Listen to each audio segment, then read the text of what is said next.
tó gẹ́ kàmàlà lé ní lọ́wọ́ ó tó gẹ́ o ẹ̀yìn amúnisìn o ó tó gẹ́ kàmàlà lé ní lọ́wọ́ ó tó gẹ́ o ẹ̀yìn amúnisìn. Ọlátúnjí bàbá ọmọ Bọ́lájí Àlàmú Ẹgbẹ́yẹmí tí wọ́n. House of Bread 2023 tó máa tọ́jú gbogbo àlímọ̀ṣọ́ nílé lóko. Òun lè wò yẹ ẹ fọwọ́ sí abẹ́ ìfọwọ́ sí. Ẹ fọwọ́ sí abẹ́ ìfọwọ́ sí. Ó ti wọlé àbí kò wọlé.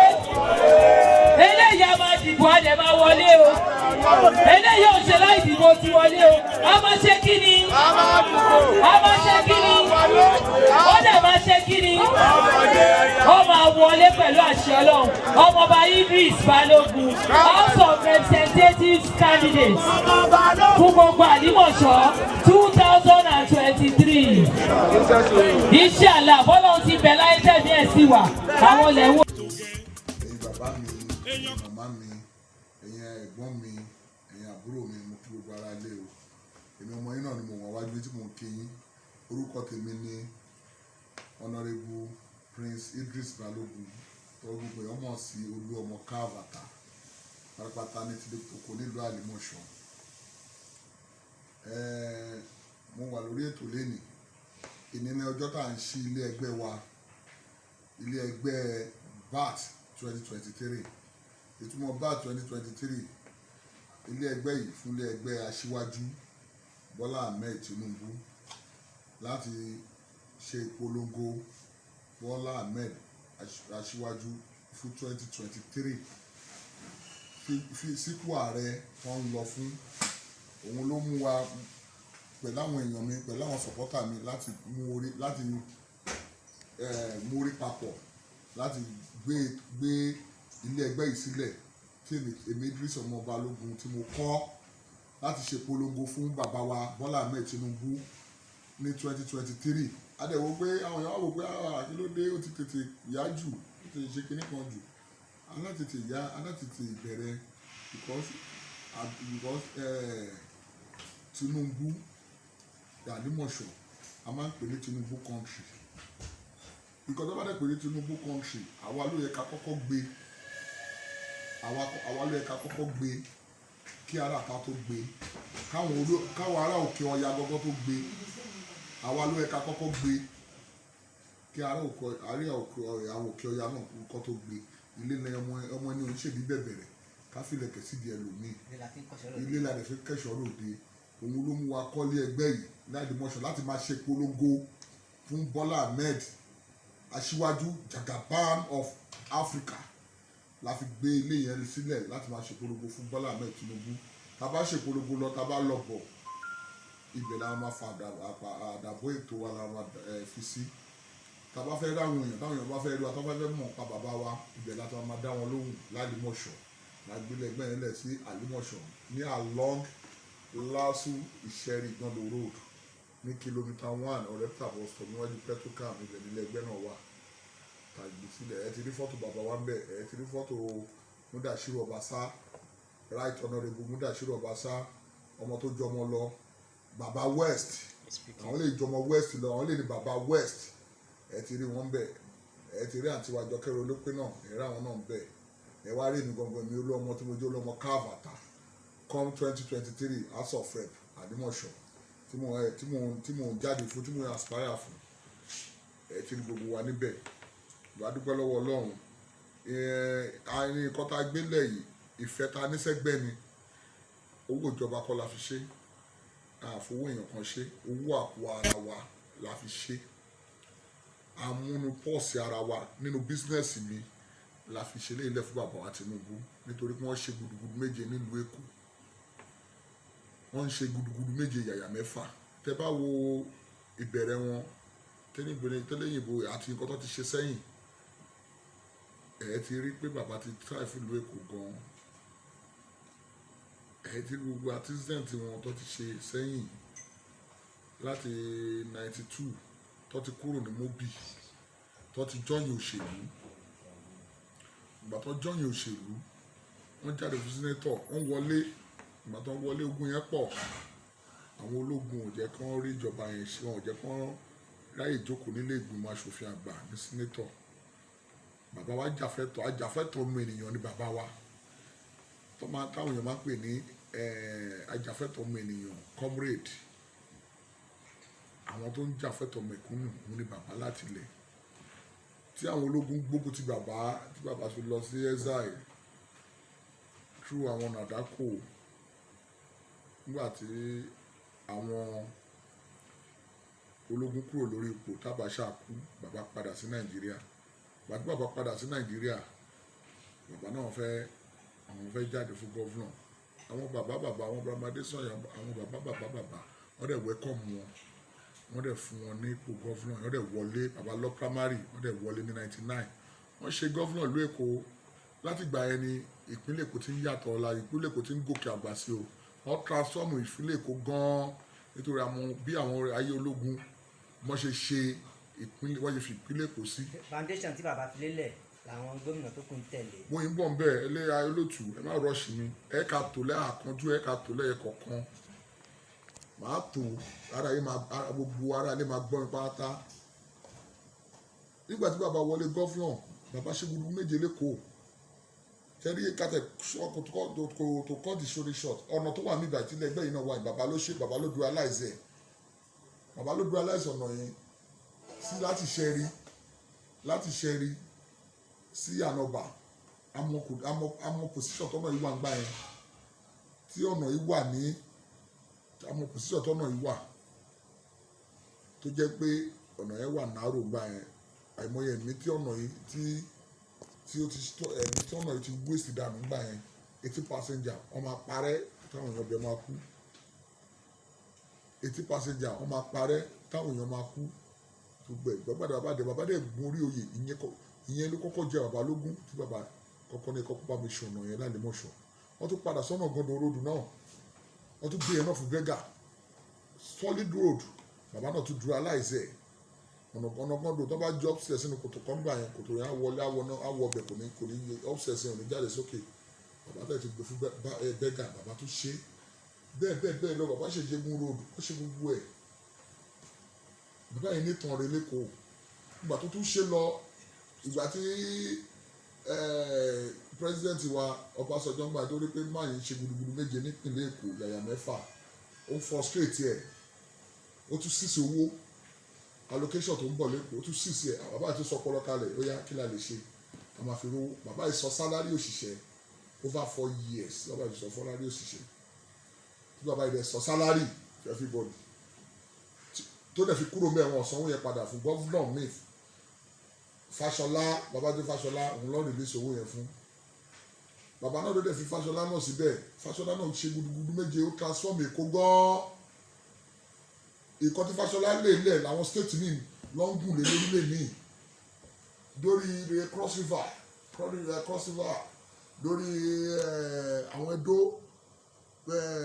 Cross River, Port Harcourt, gbogbo wọn. Ìkọ́ tí bàbá lè lẹ̀ tí Fáṣọlá lè lẹ̀ làwọn míì lọ́ ń gùn lé lórí. Infrastructure tó lè lẹ̀ lọ́ ń gùn lé lórí dè ní. Tọ́dẹ̀ tí ìdàgbà ìpínlẹ̀ Èkó dẹ̀ ń lọ bẹ́ẹ̀ lẹ́sẹsẹ. Also Èkó di mega city. Plan mega city, bàbá ló ní, bàbá ló draw mega city. Bàbá ló draw mega city. Mega city yẹn tí bàbá ṣe dé ní Fáṣọlá gbé. Fáṣọlá náà ṣọdún mẹ́jọ. Gómìnà Fáṣọlá àwọn náà transform Èkó tún yàtọ̀, tún ṣèkódù tuntun. Wọ́n kó BRT wọlé, wọ́n kó gbogbo ẹ̀ wọlé. Wọ́n ṣe gudugudu méje, yàyà mẹ́fà. Àwọn náà transform Èkó. Gbẹ́lẹ́ ìgbà yẹn Akim Muhammad náà tún wọlé dé. Akim Muhammad náà tún ṣe 21 road lálẹ́mọ̀ṣọ́. It's not Ìwàsà. Ẹ lọ sábòrò, ẹ lọ wo bridge tó ṣe, ẹ lọ wá ború. Mo kọjá níbi ọ̀nà Alágbàdo, mo sọnù lọ́nà tí mo wà, mo ráǹdì nánà bá filẹ̀ mẹ́ta mi, mo tírètì kọ́lẹ̀ mẹ́ta. Mo wò pé wow, Ọlọ́run jẹ́ àsọnù. Mo ní iṣẹ́ lélẹ́yìí. Òun náà ṣe gudugudu méje, yàrá mẹ́fà kó tó wá di orí gómìnà wa Sanwó-Olú. Sanwó-Olú ń ṣe lọ́wọ́lọ́wọ́ báyìí. A dẹ̀ nígbàgbọ́ pé èbúté ire ló máa sọ̀kalẹ̀ sí. kò ní fọmọ ṣe kò ní fàyà ṣe kò ní fẹ́ bí ṣe ó ń ba lọ báyìí òun náà ń tẹ̀lé ìgbésẹ̀ bàbá wa síwájú ni gbogbo nǹkan tó ń ṣe ló ń tẹ̀lé ó dẹ̀ ń ta ọmọ Èkó náà lọ́rùn kò ní fi ọmọ ṣe kò ní fàyà ṣe òun náà á kó adélẹ̀ lérí á kó adé promised land ọ̀rọ̀ mi ò pọ̀ jù mo ti sọ̀rọ̀ ní àdéhùn sọ̀rọ̀ kan a dá iléeṣẹ́ ẹgbẹ́ yìí lẹ̀ iléeṣẹ́ ẹgbẹ́ la máa pè é fún gbogbo ọmọ ẹgbẹ́ rere APC ṣe winning party lálùmọ̀ṣọ́ o ní 2 weeks ago I endorse bàbá wa Aṣíwájú I endorse ẹ̀ ìgbà tá I endorse bàbá fún 2023 gbogbo wa lálùmọ̀ṣọ́ fún 2023 president 2023 nígbà tá I endorse bàbá tán òun ló wá mú wa táwa fi ń kọ́ àwọn náà wá fi ń kọ́ ilé ìpolongo bàbá káàkiri akọ́sí consensus 1 ó wà ní consensus 1 ó wà ní consensus 2 tẹ́ bá dé New Era Road ní Àlímọ̀ṣọ́ ẹ̀ẹ́rí bẹ́ẹ̀ ilé ẹgbẹ́ bàbá ni ẹ̀ tún dé bí báyìí consensus 2 ẹ̀ tún rí ilé bàbá náà bẹ́ẹ̀ ìpolówó fún bàbá 2023 òun ni èmi náà tó dẹ̀ wá wájú èmi náà ń jáde fún House of Rep l'Àlímọ̀ṣọ́ òun là ń pè ní Olúọmọ Káàvàtà ọmọ onílù ló kàn tó dá ọmọ onílù òṣèré ilé ìgbìmọ̀ aṣòfin tẹ̀ ń wò yẹn ọmọ onílù òṣèré l'Àlímọ̀ṣọ́ wọ́n dẹ̀ ń fi àwọn tó fi ṣaṣojú wa l'Àlímọ̀ṣọ́ mi báyìí dúdú lọ́ fi bò wá lójú a máa lọ parọ́ fún bàbá ìgbọ́n lọ́wọ́ lásìkò tó nǹkan iṣẹ́ tó ń lò nǹkan tó ń lò já la sọ fún bàbá àwa náà dájọ́ ọmọ onílù à lọ sípò aṣojú ṣòfin House of Rep lọ rí ọmọ onílù ò lọ rí òun la fẹ́ gbé polongo tó gẹ́ ọmọ onílù ló kàn l'Àlímọ̀ṣọ́ ló fi mímí Olúọmọ Káàvàtà pátápátá ní tilé tó kó mo fi jáde fún House of Rep come 2023 wọ́n fẹ́ kí ara lé l'Àlímọ̀ṣọ́ àtàrà oko àtònílé àtàlejò kọ́túyàyà ẹ̀mí ọmọ inú wọn wájú yín kan sọ̀pọ́tì wa ní dójútì nítorí ní pé onílù ò ní jẹ́ kí ìlú kó tú àwa ni ọmọ soil of the soil ni wá ọmọ onílù ni wá onílù ò ní jẹ́ kó tú nígbòmí ta fẹ́ sá lọ ìlú bàbá wa náà la máa tún ṣe kẹ́ túyàyà kẹ́ sọ̀pọ́tì wa ní ṣe tribalism ní ṣe ẹlẹ́yàmẹ̀yà àtọ onílé àtàlejò gbogbo wa la máa gbogbo everybody la máa kó pọ̀ ẹ bá wo ní àwọn tó fa àwọn followers mi náà ẹ rí pé àwọn àjòjì tí wọ́n máa ń pè ní non-indíjì tó ń tẹ̀lé mi ló pọ̀ jù ní campaign team mi àwọn olóko tó pọ̀ jọ ọmọ onílé lọ àwọn olóko kọ́kọ́ gbé mi tó support mi kọ́ ọmọ onílù gbọ́ngàn tó gbé mi for example tẹ́ bá wo media head mi tẹ́ wo chief details mi they are from other side they are from Delta they are from everywhere they are from Ilesha tó tẹ̀ kọ́kọ́ ṣùrùbò mi kó yá mo tẹ̀ tó wá dúpẹ́ lọ́wọ́ àwọn tó jẹ́ bí mi náà àwọn náà tó wá ṣùrùbò mi àwọn náà tún gbé mi sókè pé ọmọ wa lélẹ̀ ọmọ onílù lélẹ̀ àwọn láti support ẹ̀ àtònílé àtàlejò ṣẹlẹ́yàmẹ̀yà àdẹ̀sọ pé ẹ jẹ́ kó ọmọ onílù náà ṣe náà ni bóyá a máa ṣe dáadáa o bóyá a ṣe dáadáa o ẹ jẹ́ ká ṣe a dẹ̀ máa ṣe dáadáa torí onílù ò ní jẹ́ kó lè tú ṣùgbọ́n kò yí pé a fẹ́ dá ṣe a máa carry everybody along àtònílé àtàlejò lájọ máa ṣe papọ̀ ọmọ onílù nìkan kò lè dá ṣèlú o àjòjì ló máa ń kẹta lu o a lè dá ṣe o ṣùgbọ́n ẹ má fi kọ́ má fẹ́ tọ́ wa dùn wá òun la fi ń kébò sí pé ṣé rí lájọ́ tó ti yọ máa ń tẹnu wọn lájọ́ tó ti yọ Ìkẹjà tó ti yọ Àlímọ̀ṣọ́ lára Ìkẹjà tó ti ń jẹ rep ọmọ onílù ò lọ́bẹ̀rẹ̀ eléyìí ló máa já kọ̀kọ́ ta fẹ́ lọ ìgbé eléyìí ta fẹ́ lọ yìí ẹ má fẹ́ tọ́ wa dùn wá ẹ fún wa ẹni tó ń ṣe lọ́wọ́lọ́wọ́ brọ́dà mi ni non-indíjì náà ni ṣùgbọ́n ẹ fún wa láyè ọdún kẹjọ ló ń ṣe lọ́wọ́ yìí 8 years ló ń lò lọ yìí tó bá lo 8 years ẹ̀ tó consensus wà ló dẹ̀ ń ṣe lọ́wọ́ a máa ń pín ni tí consensus wà bá ṣe ó tù á ṣe tí ó tù bá ṣe ní 8 years ohun àná àtúlọ ṣe ní 8 years tí ó wà bá ṣe tán ní 8 years ó tù náà ṣe òun ti ń ṣe 8 years tiẹ̀ báyìí ní consensus 1 tó ń ṣe lọ́wọ́ consensus 2 ló kàn báyìí nítorí ẹ fún wa láyè kan mo nílùú náà ṣe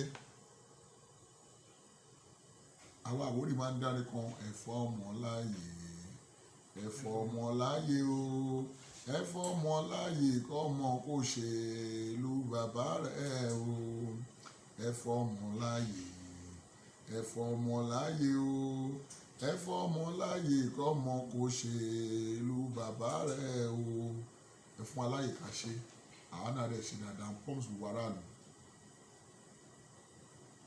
now ilé ẹgbẹ́ ta kọ́lẹ̀ mi báyìí kò sẹ́ni tó ṣe rí gbogbo ilé ẹgbẹ́ tó bá ní wọ́n máa ń rẹ̀ǹtì ẹ̀ ní. ṣé pé àkọ́kọ́ ilé ẹgbẹ́ rẹ̀. àkọ́kọ́ ilé ẹgbẹ́ rẹ̀ o ẹgbẹ́ APC àkọ́kọ́ ilé ẹgbẹ́ lélẹ́yìí orí wọn ní lálẹ́mọ̀ṣọ́ orí wọn àkọ́kọ́ ilé ẹgbẹ́ lélẹ́yìí o lálẹ́mọ̀ṣọ́ o kò sẹ́ni tó ṣerú ẹ̀ rí ẹni tó bá ṣe ní òṣèlú fẹ́ ṣe é sìn ó ń fọ́lò wa lẹ́yìn ni gbogbo wọn máa ń rẹ̀ǹtì lé nítorí wọn ò ní àlẹ́mọ̀ṣọ́ lọ́kàn constituency office ó wà ní wa àwọn rep wa àwọn assembly wa wọ́n rẹ̀ǹtì bẹ̀ ni ẹ lọ wò ó ti bá parọ́ tí ó tù náà wọ́n rẹ̀ǹtì bẹ̀ ni wọ́n ń sanwó lóye local government ló ń bá wọn sanwó lóṣooṣù lọ́dọọdún ìgbélé ìyàwó pé owó ìjọba lọ́dẹ̀ fi ń sanwó bẹ̀ gbà wá wo eléyìí pé àwa máa kọfẹ́ gbẹ́ mo kọfẹ́ gbẹ́ ni èmi kọ́ mo ní ẹgbẹ́ APC ló ní bẹ̀ mo ti fà lẹ́gbẹ́ lọ́wọ́ látànà èmi tá à ń ṣe lọ́wọ́lọ́wọ́ báyìí tá à ń ṣe lọ́wọ́lọ́wọ́ mo ti fà lẹ́gbẹ́ lọ́wọ́ mo ti fà lé political leader mi lọ́wọ́ Honorable Sodimu Akanbi. fún àǹfààní gbogbo ọmọ ẹgbẹ́ àti àǹfààní gbogbo ọmọ. àǹfààní gbogbo ọmọ ẹgbẹ́ ni ẹni tó bá fún àkànnú ẹgbẹ́ tó ń gé kó wá bẹ̀ kó lè kọ̀m̀pé secretary máa wà ń bẹ̀ kó kọ́lẹ̀ ìtẹ́gbẹ́ bá lè ṣe ìtabanábà láti ṣe àṣe àni àwọn máa solve gbogbo problem náà náà wá fún wa ṣe. gẹ́gẹ́ bí ọmọ onílùú àǹfààní wo ni kí ni káwọn ọmọ àlùmọ̀ṣọ́ pátá àti onílé o àti àjòjì àlejò kí ni ká máa retí látọ̀dọ̀ yín. ọ̀rọ̀ tẹ́ sọ yẹn ṣé ti bá débẹ̀ ti bá dé ibi tí mò ń aspire fún ọlọ́run ọba aláwọ̀ ọba tó ní mí ọba tó mọ̀ mí kábíyèsí ẹ̀ o a máa ṣe gudugudu méje àmẹ́fà o tiwa máa yàtọ̀ sí tiwọn òdodo nìyẹn ẹja yàtọ̀ sí ẹja gbogbo wa láàmọ̀ yẹn owó ẹja òjò owó ẹja o tiwa máa yàtọ̀ sí tiwọn a ní good plan fáwọn àwọn youth wa àwọn widowers àwọn arúgbó wa àwọn ọ̀dọ́ a ní plan for everybody àwa ò lọ́bẹ̀ láti fẹ́ lọ jẹ owó ìjọba à ń lọ síbẹ̀ láti fẹ́ túnú ṣe ni a ní many plan come to development of the constituency ó máa jẹ́ paramount fún wa láti ṣe come to health care ìlera àwọn èèyàn ó máa jẹ́ paramount fún wa come to good education to our children and our brothers ó máa jẹ́ paramount fún wa come to the good road of our people ó máa jẹ́ paramount fún wa come to good water to drink a good water in the issues communities ó máa jẹ́ paramount fún wa. I have to go to the extent of agriculture to empower our youth. That's the only way we can use to solve the poverty in Alimosho. We go deep in agriculture. Àtọ̀dọ́, ẹ jẹ́ ká bọ́ sóko ká lọ ṣe kán gbìn. Crops agriculture, animal agriculture, livestock agriculture. I empower àwọn youth wa lórí ẹ̀. In that area we can empower 1 million of our youth to start their agriculture. If you have a 2 plot, tẹ́ bá ní 2 plots, tẹ́ bá ní 1 plot, tẹ́ bá ní 3 plots, tẹ́ bá ní 4 plots, á pín fún wọn. Start your agriculture. Ètò fẹ́ gba wọn ní ká á fún wọn. In other states, in our neighboring states, we still have a power of that. I need to a real estate. Ní kúkúrú káwọn ọmọ àti olùgbé ìpínlẹ̀ Àlùmọ̀ṣọ́ kan máa retí nǹkan tuntun àti sí ti tẹ́lẹ̀ kan máa retí. Ìtawà máa ṣe máa yàtọ̀ sí tiwọn ṣe mo kọrin Àyìndé lẹ́ẹ̀kan èmi nífẹ̀ẹ́ aráàlú mi lọ́kàn gẹ́gẹ́ bí ọmọ onílùú mo nífẹ̀ẹ́ mi ìlú mi ò lè tú mo nífẹ̀ẹ́ aráàlú lọ́kàn àwọn bàbá wa àwọn kábíyèsí káàkiri àwọn náà dúró gbọngbọn torí wọ́n máa pè mí sọ́dà wọ́n máa pè mí sí àkíyèsí bá fẹ́ fọ́kọ̀ mí ìdẹ̀lẹ̀ fọ́kọ̀ mi ò lè disappoint wọn mi ò lè let wọn down láti máa ṣe dáadáa láti ṣe dáadáa mi ò ní let wọn down ilé bàbá mi nìyẹn lẹ́gbẹ̀ẹ́ títì tí n bá débẹ̀ tí bá lọ mọ̀ wọn ara tèmi nìkan aráàlú á jáde wá sílé bàbá mi wọ́n á protest pé ọmọ yóò ṣe dáadáa Ọlọ́run ajá máa ṣe dáadáa nítorí mi ò sọ ọmọ àlè bàbá mi máa ń sọ̀rọ̀ kan fún mi tó máa ń pè mí sáàkéèsì àná ọmọ mi màá ní sáà àná orúkọ mi yẹn tó o bá lè promote ẹ̀ kọjá ibi tí mo bá dé ìyá fílẹ̀ bó ṣe wà mo dẹ̀ máa ọ̀rọ̀ yẹn máa ń wọ̀ mí létí ó máa ń mú ọ̀rọ̀ yẹn lò ní ìṣẹ́jú. gẹ́gẹ́ bí ìwádìí tá a ṣe wọ́n ní ilé ẹgbẹ́ yìí kò tẹ̀ pé ọdún kan tí ẹ fi kọ́. kò pé 3 months fa 20 million naira 20 million naira kò pé 3 months la fi kọ́ a bẹ̀rẹ̀ ní November ṣèbí February 3 months la fi kọ́. láì gbowó lọ́wọ́ ẹnikẹ́ni. owó àpò mi ni is my personal money I take the money out of my personal box. lákòótán ìmọ̀ràn yín fún gbogbo ọ̀dọ́ pátápátá. ìmọ̀ràn mi fún gbogbo ọ̀dọ́ ni pé lálẹ́mọ̀ṣọ́ tó bá di 2023 ẹ jáde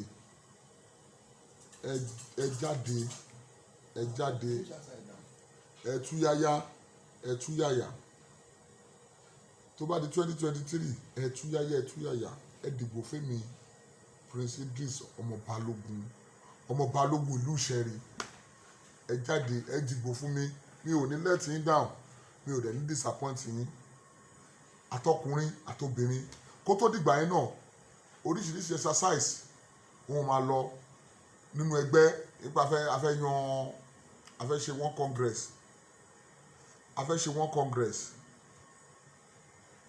afẹ́ ṣe primary kó tó di primary gba tó afẹ́ dìbò gangan nípa afẹ́ dìbò gangan oríṣiríṣi exercise máa lọ ẹ jáde ẹ túyà ẹ support mi ọmọ yín mò ń dún wájú yín lẹ́nìí mò ń ṣàdéhùn mi ò ní disappoint yín mi ò dẹ̀ ní let yín down now ẹ yẹ kẹ́ ti fi ara lọ́dẹ kí ti lẹ́ fi mọ̀ wípé mo nífẹ̀ẹ́ aráàlú mo ti ní business ń